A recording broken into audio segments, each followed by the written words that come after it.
Today, we are diving deep. I mean, really deep. We're going to the very edge of what we know about reality itself to explore an idea that might just be the secret code of the entire universe. So get this. What if every single thing, every star, every planet, you, me, all of it, isn't actually made of little specks of matter? What if at the most fundamental level possible, everything is just music? That's the mind-bending question at the heart of string theory. Okay, so let's break this down. What exactly is a string in this context? We're going to get to the bottom of what this incredible theory suggests about the very fabric of our reality. You know, for a long time, the picture we've had of the universe is that it's built from these fundamental particles, electrons, quarks, and so on. And we've always thought of them as just these tiny zero-dimensional points. But string theory comes along and says, hang on a second. It suggests that if you could zoom in, way in on one of those particles, you wouldn't find a dot. You'd find a tiny, vibrating loop of pure energy.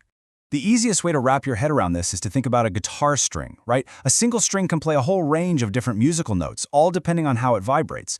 Well, string theory proposes that the universe works in a pretty similar way. And here's where it gets really cool. A string vibrating in one particular way, one specific pattern, appears to us as an electron. But change that vibration, change the note it's playing, and suddenly it's a quark. Vibrate it in another way, and presto, it's a photon, a particle of light. All the different particles we've discovered are just different notes being played on the exact same kind of fundamental string. And that's the absolute beauty of the theory. It takes this whole zoo of different particles we have and unifies them under one single elegant idea. The universe isn't really made of stuff at all. It's made of music. So we've got the basic idea down. But now we need to talk about the scale of these things, because this is where it gets truly mind-boggling, and it's also the key to understanding the biggest challenge the theory faces. That is the estimated size of a single string. To be clear, that's a decimal point, followed by 34 zeros, and then a 1. It's a length so unbelievably small, it is basically impossible for our brains to actually comprehend. Physicists call this the Planck length. It's pretty much the smallest possible scale in the universe. Okay, let's try an analogy just to get a feel for this. Imagine you could take a single atom and somehow blow it up to be the size of our entire solar system. You know, with the sun in the middle and stretching all the way out past Neptune. Got that image in your head? The atom is as big as the solar system. Well, even on that ridiculous scale, a single string would be about the size of a tree. This incredible, almost comical smallness is exactly why we've never seen one. We don't have a microscope powerful enough, and we can't even imagine how to build one. So you might be asking, why are scientists so obsessed with an idea that we literally can't prove right now? Well, it's because it promises to solve the single biggest problem in all of modern physics.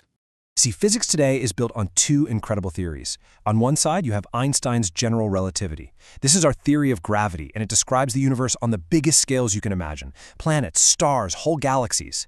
Then on the other side, you have quantum mechanics, which is our master theory for the bizarre world of the very small, atoms and all the particles inside them. Here's the catch. Both of these theories are amazingly successful in their own territory.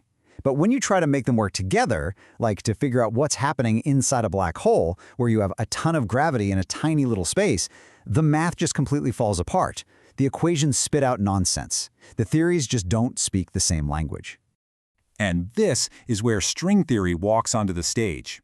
It's the leading candidate for what you might call the holy grail of physics, a theory of everything. One single, beautiful framework that could finally unite gravity with the other forces, bringing everything from the quantum world to the cosmic scale into one single coherent story. Now, if, and it's a big if, but if string theory turns out to be right, it does a lot more than just solve a math problem. It completely changes our understanding of the universe, and it leads to some truly wild ideas. So for the math of string theory to actually hold together, it needs the universe to have more dimensions than the three we all know and love, length, width, and height. The theory actually predicts that there are 10, or in some versions, even 11 dimensions. So, where are they? Let's use another analogy. Imagine you're looking at a garden hose from really far away. From your point of view, it just looks like a one-dimensional line. You can only see its length. But if you were a tiny ant walking on that hose, you'd have a very different experience. You could walk forward and backward, sure, but you could also walk around its circumference. For the ant, the hose has two dimensions. So the idea is that these extra dimensions string theory needs are just like the circumference of the hose. They're curled up so incredibly tight and small that we just can't see them. Maybe the most exciting part of the whole theory is how it deals with gravity. Remember how different vibrations make different particles? Well, the theory naturally predicts that one specific vibrational pattern would create a particle called the graviton. And this isn't just any particle. This would be the long-lost quantum particle of gravity. It just pops right out of the math, perfectly weaving gravity into the same family as all the other forces of nature. So, with all this amazing math and all these incredible ideas, where does string theory actually stand today?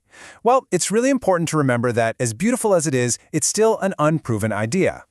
The biggest hurdle, like we talked about, is just actually testing it. Because these strings are so tiny and their vibrations represent such huge amounts of energy, trying to detect one would require a particle accelerator thousands of times more powerful than anything we have today. We're talking about a machine that might have to be as big as a galaxy. But even without that direct proof, the theory has been incredibly useful. It's given us a mathematical framework that's led to huge breakthroughs in other areas of science and math. It keeps inspiring physicists all over the world who think that this just might be the right path to finally understanding what reality is. And that really brings us back to that central, almost poetic idea. If string theory is right, then the universe isn't just a collection of dead, inert little rocks. It's this dynamic, vibrant, musical place, a cosmic symphony that's been playing for almost 14 billion years. From the atoms that make up our bodies to the light from the most distant stars, every part of our universe could just be a different note in this unbelievable composition. And that leaves us with one final, profound question. Are we, through science and ideas just like this one, finally beginning to hear the first few notes?